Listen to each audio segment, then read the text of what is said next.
French versus Korean elegance. Who truly defines class? The world says the French define elegance, but Korea might have quietly replaced them, because that sentence alone is enough to start a small cultural war in a comment section. On one side, you have France, centuries of fashion authority, the birthplace of haute couture, the country that somehow made wearing black look like a personality trait. On the other side, you have South Korea, a country that, not too long ago, wasn't even part of the global fashion conversation, and is now casually influencing what half the planet wears on a Tuesday. So the question isn't just who dresses better, the real question is who actually defines class today. Before you answer too quickly, because I know some of you already picked a side, let's slow it down. Because class is one of those words people throw around like confetti, but rarely define. What even is elegance? Let's get something straight. Elegance is not just looking expensive. If that were the case, anyone with a credit card and poor decision-making skills could qualify. Real elegance is a mix of three things: simplicity, cultural influence, timelessness. If you miss one, then you're not elegant, you're just well-dressed, or worse, you are trying too hard. And this is where things get interesting. Because France and Korea don't just approach elegance differently, they practically speak different aesthetic languages. French elegance. Let's start with France, or more specifically, Paris, the city that treats fashion the way Italy treats pasta. They treat fashion seriously, emotionally, and with a hint of superiority. French elegance is built on a very specific illusion. It is effortless with neutral tones, clean lines. Nothing screaming for attention. It's the aesthetic equivalent of saying, "Oh this, I just threw it on," when in reality, that outfit required 45 minutes, 3 mirrors, and a minor identity crisis. At the center of this philosophy is Coco Chanel, the woman who basically declared war on discomfort and won. She didn't just design clothes, she redesigned how elegance feels. Before her, elegance meant restriction, corsets, structure, and rules. After her, elegance became freedom, simplicity, confidence, and the French took that idea and ran with it slowly, stylishly, probably with a cigarette in hand. French elegance says don't overdo it. Don't explain it, and whatever you do, don't look like you're trying, because trying is uncool. But here's the catch, that same strength, it's also the weakness, because when your entire identity is built on timelessness, you risk becoming predictable. The same silhouettes, the same muted palettes, the same quiet luxury energy.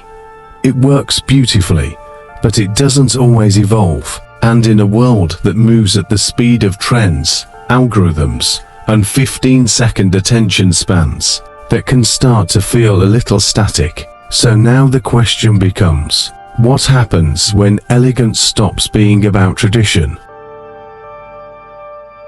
Korean elegance.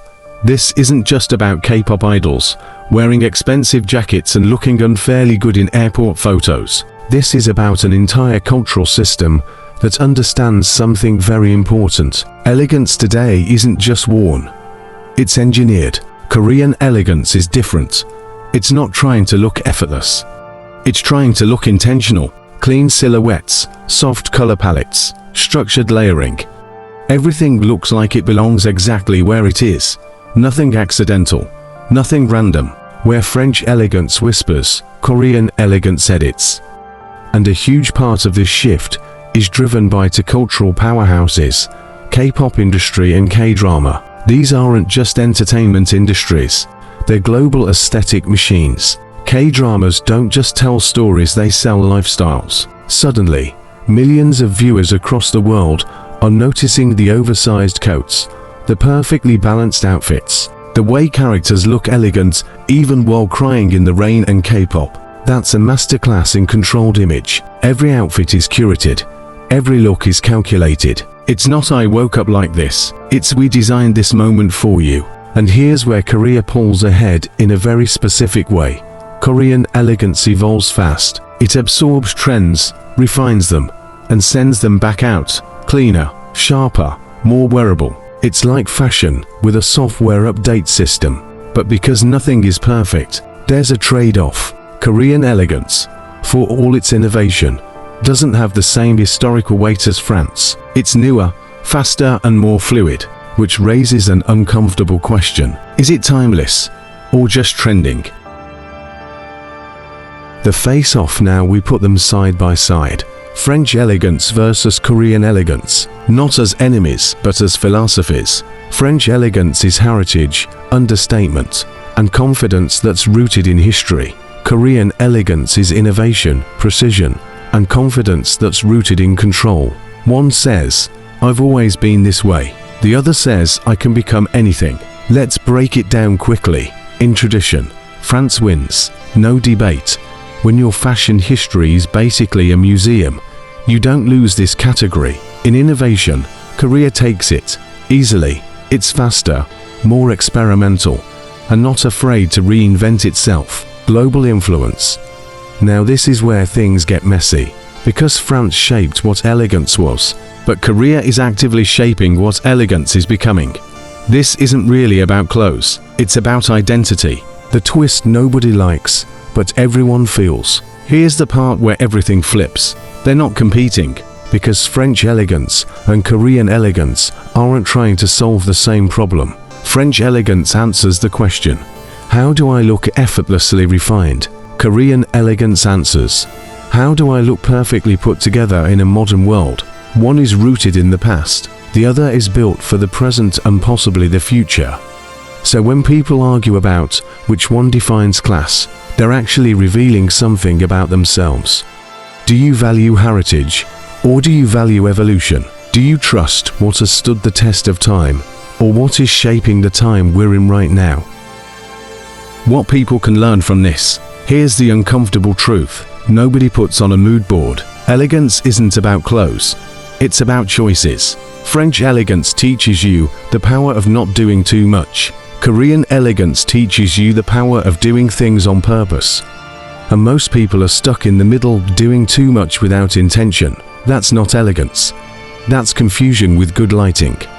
If there's anything to steal from this entire debate, it's this: you don't need a new wardrobe, you need a clearer identity, because the real difference isn't Paris versus Seoul, it's effortless versus intentional. Do you want to look like you woke up refined, or like you engineered your presence down to the last detail? Either way works. What doesn't work is pretending. Here's where it gets slightly personal. Some people hide behind timelessness because they're afraid to evolve. Others chase every trend because they're afraid to stand still. Both look stylish, neither looks grounded. The real lesson is class isn't what you wear.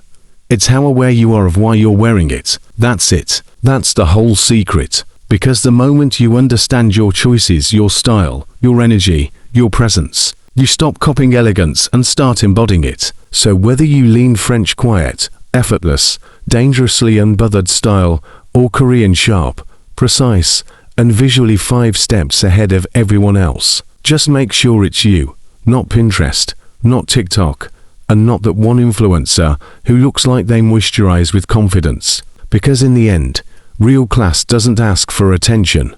It either earns respect or controls the room, and if you're honest, you already know which one you want. So who really defines class? Let's be honest. If you walk into a room dressed in classic French elegance, people will respect you. If you walk into a room dressed in modern Korean elegance, people will notice you, and those are not the same thing. Respect is quiet, attention is immediate, power is somewhere in between. So maybe the real answer isn't choosing one over the other. Maybe it's understanding that class itself has changed. It's no longer just about looking timeless. It's about being relevant and refined, grounded and evolving, understated but impossible to ignore. And that's why this debate doesn't end. Because the moment you think you've chosen a side, you start noticing the strengths of the other. So I'll ask you one more time. If you had to choose French elegance or Korean elegance, old money or modern mastery, and no, you don't get to say both.